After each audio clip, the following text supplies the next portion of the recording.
Hello viewers, প্রতিদিনের মতো নতুন একটি রেসিপিতে আরও একবার সবাইকে স্বাগত জানাচ্ছি। আজকের আয়োজনে থাকছে মূলা শাক ভাজি। সচরাচর মূলা শাক ভাজিটা আমরা একরকমভাবেই খেয়ে থাকি, তবে আজকে একটু ভিন্নভাবে তৈরি করে দেখাচ্ছি। আশা করি এই রেসিপিটি আপনাদের কাছে নতুন মনে হবে আর অবশ্যই ভালো লাগবে। যদি ভালো লাগে চ্যানেলটি সাবস্ক্রাইব করে বেল আইকনে অলে প্রেস করে রাখতে পারেন, তাহলে প্রতিদিনের নোটিফিকেশান খুব সহজেই পেয়ে যাবেন। চলুন রেসিপিটি আপনাদের সাথে শেয়ার করি। প্রথমত মূলা শাক ধোয়ার আগে 10 মিনিটের মতো জলে ভিজিয়ে রাখতে হবে। এতে করে শাকের মধ্যে যে ময়লাগুলো থাকে সেগুলোও চলে যায়। তাই কিছুক্ষণ ভিজিয়ে রাখার পর ভালো করে ধুয়ে কেটে নিতে হবে। আর মূলা শাক যতটা কুচি করে কাটা যায় ততটাই ভালো। আমি একদম কুচি করে নিয়েছি। এবার হাফ চামচ লবণ আর হাফ চামচ হলুদের গুঁড়ো দিয়ে হাত দিয়েই মাখিয়ে নিচ্ছি। মাখানো হলে শাকটাকে কিছুক্ষণের জন্য ঢেকে ভাপিয়ে নিতে হবে, তবে সিদ্ধ করা যাবে না। একটু ভাপিয়ে নিতে হবে। 3 থেকে 4 মিনিটের মতো এভাবেই ঢাকা দিয়ে বসিয়ে রাখবো। আর যদি মনে হয় একটু জলের প্রয়োজন হয় তাহলে অবশ্যই একটু জল অ্যাড করে দিবেন। তো আমি ভালো করে কিন্তু নেড়েচেড়ে আবারও মিশিয়ে নিচ্ছি। ঢাকা দেওয়ার মাঝে দিয়ে 2 বারের মতো নেড়েচেড়ে মিশিয়ে দিয়েছিলাম। ভাপিয়ে নেওয়ার ফলে শাকের মধ্যে একটু যদি গন্ধ থাকে সেটাও চলে যায়, আর শাকটার যে খসখসে ভাব থাকে সেটাও কিন্তু নরম হয়ে যায়। তো আমি কিন্তু শাকের পুরো জলটা ফেলে দিয়েছি, একটা ঝুড়িতে রেখে দিয়েছি। আজকের এই মূলা শাক ভাজিটা সরিষার তেলেই রান্না করব। তার জন্য এখানে অল্প কিছুটা সরিষার তেল দিয়েছি আর 2 টুকরো রুই মাছের পিস নিয়েছি, যেখানে আমি লবণ আর একটু সামান্য হলুদের গুঁড়ো দিয়ে মেখে নিয়েছিলাম।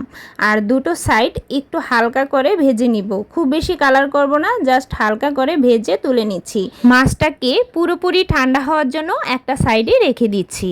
আর মাছের কাঁটাগুলো বেছে মাছটাকে আলাদা করেও নিয়ে নিব। কড়াইয়ে দিয়ে দিচ্ছি আরও কিছুটা সরিষার তেল। এখানে ফোড়নের জন্য 2টা শুকনো মরিচকে টুকরো করে দিয়েছি, সাথে 1 চা চামচ কালো জিরে আর গোটা কয়েকটা দিয়েছি মেথি। এতে করে ফ্লেভারটা খুব ভালো আসে।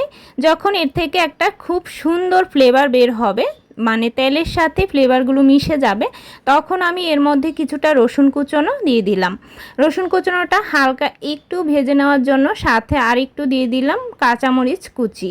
কাঁচামরিচটা যখন তেলের মধ্যে এভাবে ফোড়নের সাথে ভাজা হয় তখন ফ্লেভারটা অনেক বেশি ভালো আসে। তো কিছুক্ষণ রসুনটাকে পুরোপুরি ভাজবো না, হালকা একটু ভেজে নেওয়ার পর এর সাথে অ্যাড করে দিচ্ছি পেঁয়াজ কুচনো। এখানে আমি একটু বেশি করেই পেঁয়াজ কুচো দিয়েছি। পেঁয়াজটাকে একটু বাড়িয়ে দিবেন, এতে করে ফ্লেভারটা ও স্বাদটা খুবই ভালো আসবে। মূলা শাকের গোড়ায় কিছুটা ছোট ছোট মূলাও ছিল, সেগুলো আর ফেলে দেইনি, সেগুলো খোসাটা ছাড়িয়ে এরকম কুচি করে কেটে এর সাথে অ্যাড করে দিচ্ছি। পেঁয়াজের সাথে এই কুচি করা মূলাটাকে একটু ভালো করে ভেজে নিতে হবে। খুব ভালো করে ভাজা হলে ফ্লেভারটাও কিন্তু খুব ভালো ছড়াবে। একটা মিডিয়াম সাইজের আলুকে সিদ্ধ করে হাতের সাহায্যে একটু ম্যাশ করে নিয়েছি, সেটাই এখানে অ্যাড করে দিচ্ছি। এবার এই আলুটাকেও পেঁয়াজের সাথে আরেকটু ভেজে নিচ্ছি, তবে খুব বেশি ভাজবো না, জাস্ট একটু নাড়াচাড়া করি। স্বাদের জন্য এর সাথে হাফ চামচ লবণ আর সামান্য একটু হলুদের গুঁড়ো অ্যাড করে দিচ্ছি। এই হলুদ আর লবণটাকে ভালো করে মিশিয়ে নিচ্ছি। মেশানো হয়ে গেলে এর সাথে জল ঝরিয়ে রাখা শাকগুলো অ্যাড করে দিচ্ছি। জলটা কিন্তু খুব ভালোভাবে ঝরিয়ে নিতে হবে। তারপর শাকটাকে কিছুক্ষণ এই সব কিছুর সাথে ভেজে নিব। 2 থেকে 3 মিনিটের মতো এভাবে নাড়াচাড়া করে ভাজার পর শেষের একটু আগের দিকে মাছগুলো দিয়ে দিলাম। যে কাটা বেছে রাখা মাছগুলো রেখে দিয়েছিলাম সেগুলো এর সাথে অ্যাড করে দিয়েছি। 1 চা চামচ দিয়ে দিয়েছি চিনি। চিনিটা দিলে স্বাদের ব্যালেন্সটা খুব ভালো থাকে, কারণ মূলা শাকটা একটু পানসে লাগে, সেজন্য অবশ্যই একটু চিনি অ্যাড করে দিবেন।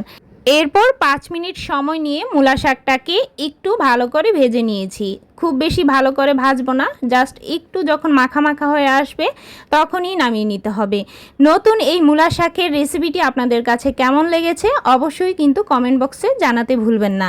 যদি এরকম নিত্য নতুন রেসিপি দেখতে চান তাহলে চ্যানেলের সাথেই থাকুন। আজকের মতো এ পর্যন্তই, ভালো থাকবেন সবাই।